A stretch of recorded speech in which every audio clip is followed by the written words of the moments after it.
Pequenos artefatos antigos já são descobertas incríveis, mas ocasionalmente, algo muito maior aparece. E nós gostamos de apresentar a vocês achados antigos, sejam eles pequenas joias como broches, ou enormes ruínas encontradas. É sempre emocionante poder dar uma espiada no passado e conhecer a nossa história. Neste vídeo iremos conhecer 8 extraordinários achados do passado. Apoie o admirável mundo.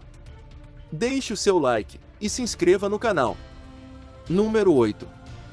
Flauta antiga, Eslovênia. Os seres humanos têm feito música por todo o tempo que eles têm andado na face da Terra. Isso pode ser dito pela existência das chamadas flautas paleolíticas, datadas do Paleolítico Superior Europeu, que foram descobertas no noroeste da Eslovênia em 1995. Feitas do fêmur de um urso das cavernas, alguns historiadores acreditam que este é um instrumento musical, especificamente uma flauta, esculpida intencionalmente por neandertais há mais de 43 mil anos. Isso facilmente tornaria o mais antigo instrumento musical do mundo, mas é muito além do que acreditamos sobre as capacidades dos neandertais, e por essa razão especialistas têm dificuldade em aceitar isso. Foi até sugerido que os recortes e furos no osso foram feitos por animais, mas certamente não pode ser o caso, pois os espaçamentos e alinhamentos dos furos são perfeitos demais para terem ocorrido por acaso. Há uma chance externa de que foram feitos pelos Homo sapiens Cro-Magnon em vez de neandertais, mas isso não é consistente com a evidência arqueológica que o cercou quando foi descoberto. Talvez os neandertais gostassem mesmo de música e dançavam tanto quanto fazemos hoje. Número 7. Templo de Pan, Israel. Enquanto arqueólogos escavavam a antiga cidade de Hipos, no norte de Israel, eles encontraram uma máscara de bronze representando o deus grego Pan. Logo depois, descobriram uma enorme entrada para um grande edifício de pedra, que acreditam ser os restos de um templo dedicado a Pan. O complexo remonta ao tempo do imperador romano Adriano, cerca de 1800 anos atrás, e está localizado fora dos limites da cidade, semelhante a outros lugares dedicados a Pan. Esse deus meio homem, meio cabra representava os pastores. Celebrações para Pan eram conhecidas por saírem do controle. Muitas vezes, o culto tomava forma de rituais de êxtase, incluindo beber vinho e dançar nu. Devido à natureza dos rituais para o deus selvagem, as festas eram realizadas fora da cidade em ambientes rústicos, como uma caverna ou uma floresta, mas um templo longe do perímetro urbano também poderia funcionar. Número 6. Bastão Biche, Indonésia. Em seguida, vamos nos aventurar no fascinante mundo dos Biche Poles, traduzido do inglês, Bastão Biche. É um intrigante artefato ritual, criado e usado pelo povo Asmat do sudoeste da Nova Guiné, Indonésia. Esses postes de madeira imponentes mantêm profundamente um significado cultural, servindo a vários fins práticos e simbólicos. Os bastões Biche podem ser erguidos como um ato de vingança, para homenagear os ancestrais, acalmar os espíritos dos falecidos e promover harmonia e força espiritual dentro da comunidade. Esculpido em árvores de mangue selvagem, os bastões Biche podem atingir alturas impressionantes de até 7,62 metros de altura. Eles são feitos com intrincados entalhes de figuras humanas e de animais empilhados, com símbolos fálicos que representavam a força e a virilidade dos ancestrais da comunidade, bem como dos guerreiros que partiam para a missão de caçadores de cabeças. Os desenhos em forma de canoa representavam um barco metafórico que levaria os espíritos falecidos para a vida após a morte. Pesquisas revelaram que os bastões originalmente elaborados para acompanhar caçadas de cabeças, agora servem como parte de um direito que se baseia nos costumes de honrar residentes falecidos de aldeias Asmat. Embora a caça de cabeças tenha terminado na região de Asmat na década de 1970, os bastões Biche ainda são usados em rituais hoje, preservando as tradições e patrimônio cultural desta singular comunidade indígena.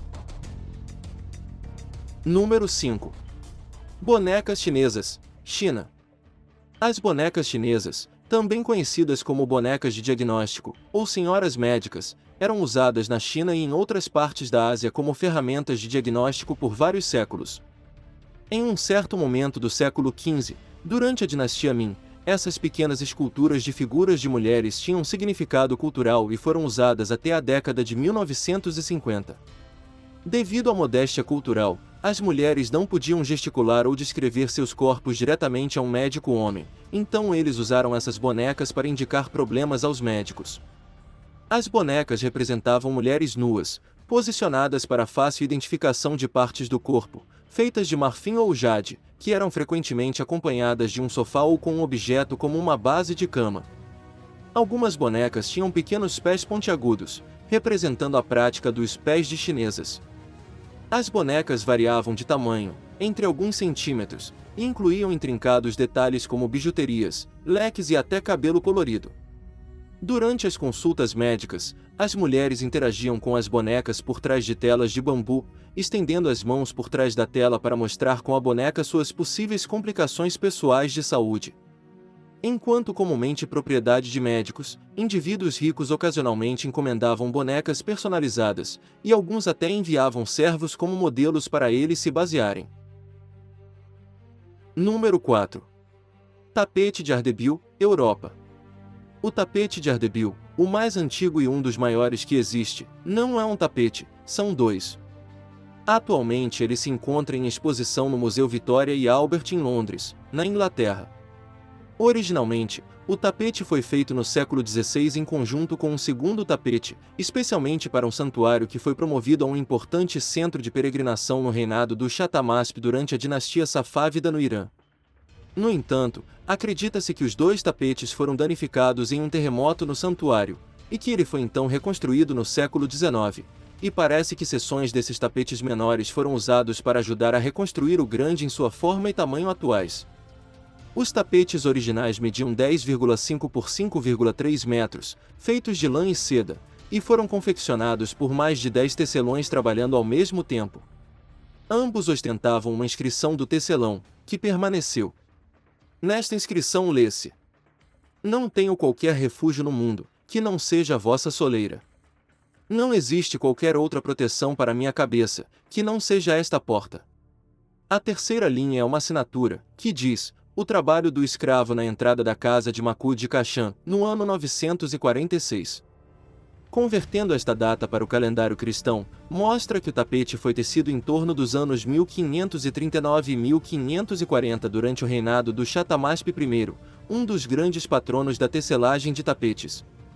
As partes restantes do outro tapete Ardebil, que tem a mesma inscrição e data, foi doado por J. Paul Gary para o Los Angeles County Museum.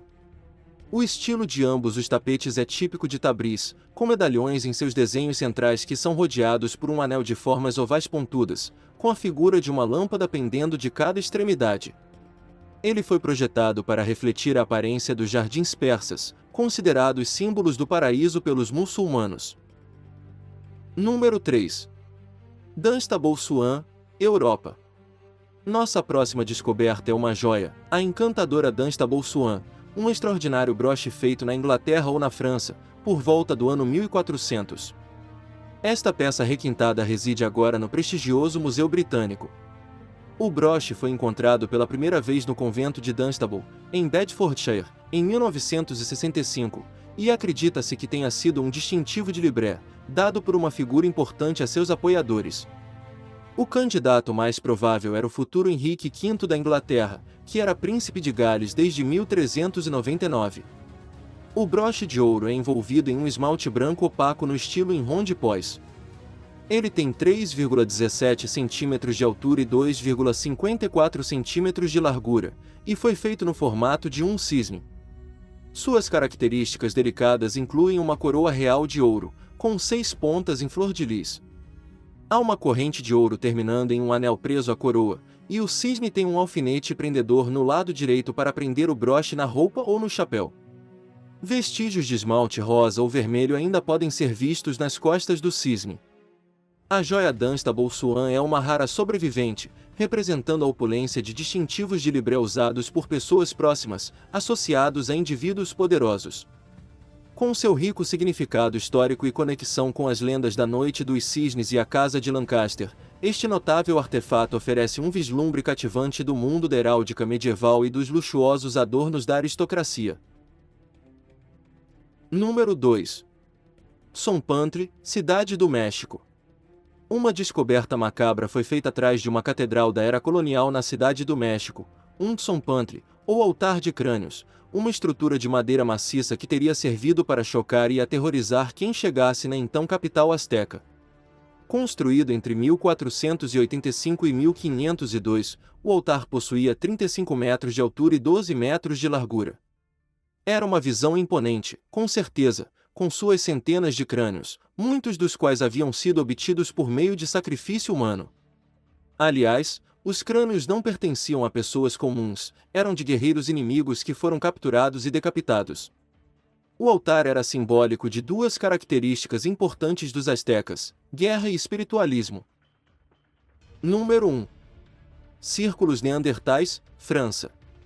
Na caverna Bruniquel no sul da França, centenas de estalagmites esculpidas foram encontradas projetando-se a partir do chão.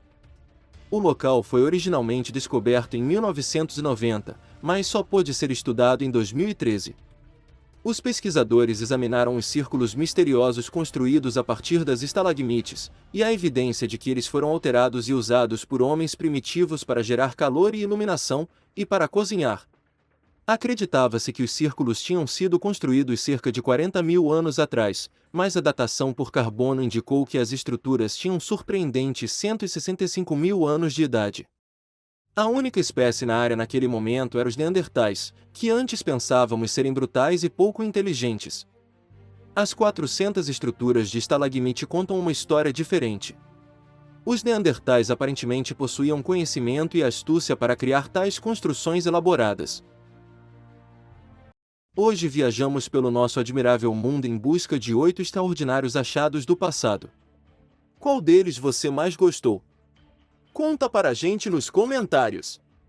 E aí, gostou deste vídeo? Então deixe o seu like e se inscreva no canal. E não esqueça de ativar o sininho.